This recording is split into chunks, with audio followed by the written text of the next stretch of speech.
Hello, everyone. Welcome to Module 4. So, we are almost halfway through this semester, which is crazy how fast these 8-week semesters fly by.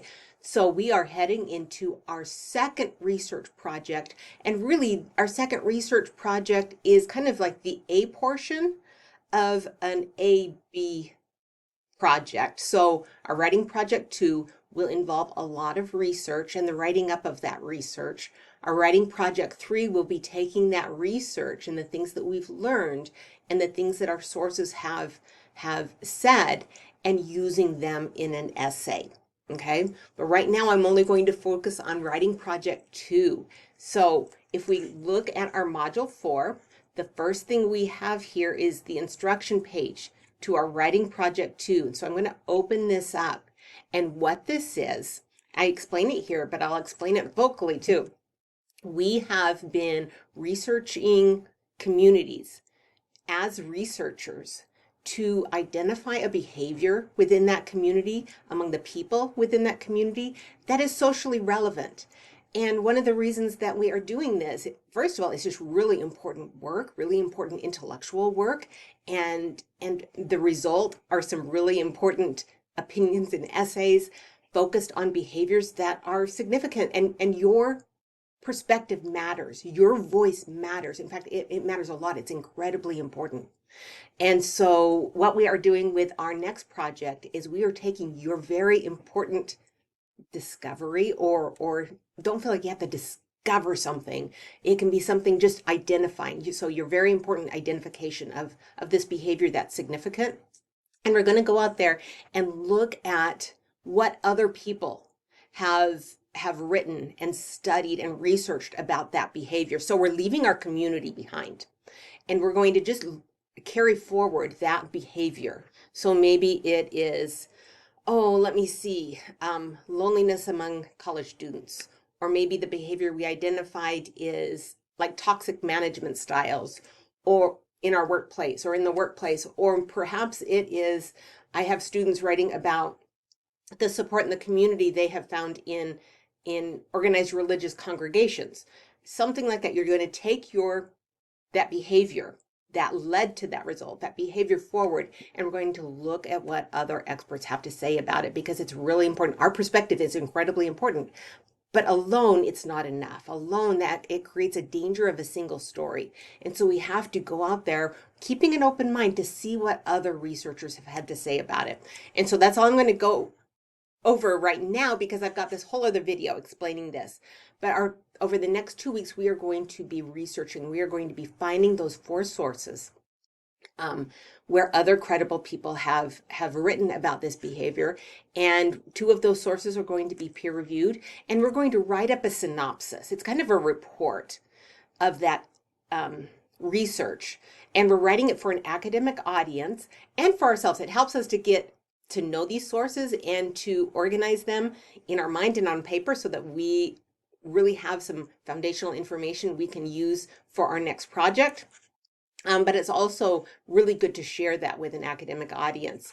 And so right down here at the bottom, I have a student example, and it's really important to look at that student example so you can wrap your mind around what's expected. Okay, it opens. So this one is a stakeholder synopsis of globalization's relation to indigenous language loss. So they're talking about how indigenous languages are being lost and how that's a problem. And so I think it's just a 200-word introduction to tell your audience what the issue is, what the behavior is. And then for every source you find, you're going to create one of these pages. Okay, and I have the instructions on the overview page, but you're going to simply write, okay, who is this author? Why are they credible? What was the date?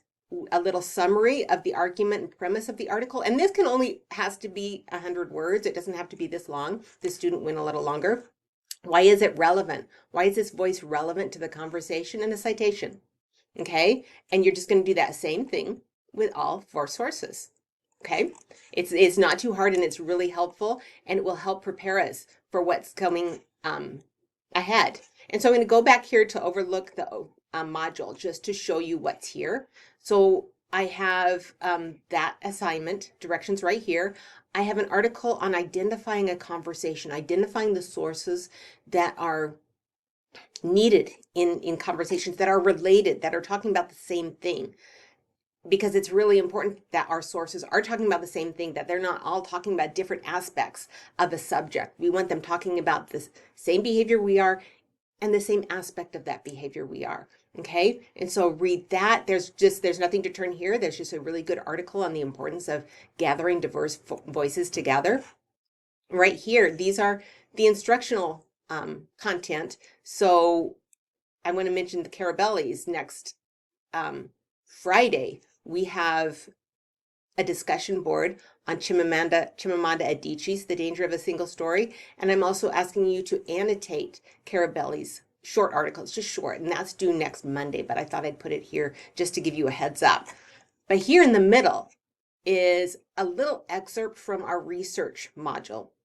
And so this is important things that will help you, okay, on researching and finding sources and finding the right kind of sources and using the Buxton Library. So here's a little shortcut to the whole module, but here's a few pages from it. That's a good video on how to identify what are peer-reviewed articles, what they are, and how to read them, and how to use databases to work with the library. And here's some good videos on how to use this library. In fact, you can click on the YouTube page and follow Buxton Library. They have a whole collection of videos on how to use their databases, how to find sources, and all of that kind of stuff.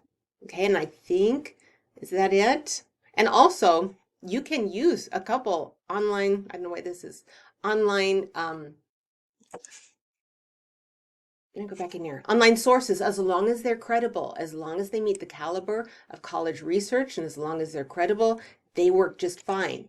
So we have here our Module 4, and just looking forward at the end of Module 5, so next week, we have a research report due, and that's just letting me know what sources you found and a little summary of each source, but that's going to be worth 30 points. Okay, so keep that in mind. That's due in 2 weeks. And then we will have this final synopsis is going to be due on the 20th. But that time is going to come by really quickly. Okay, so keep that in mind. All right, let me know if you have any questions, if you have problems identifying your behavior or naming it. And if you want help researching, drop in on my office hours. I'm so happy to help you find sources. Let me help. Okay, have a great week.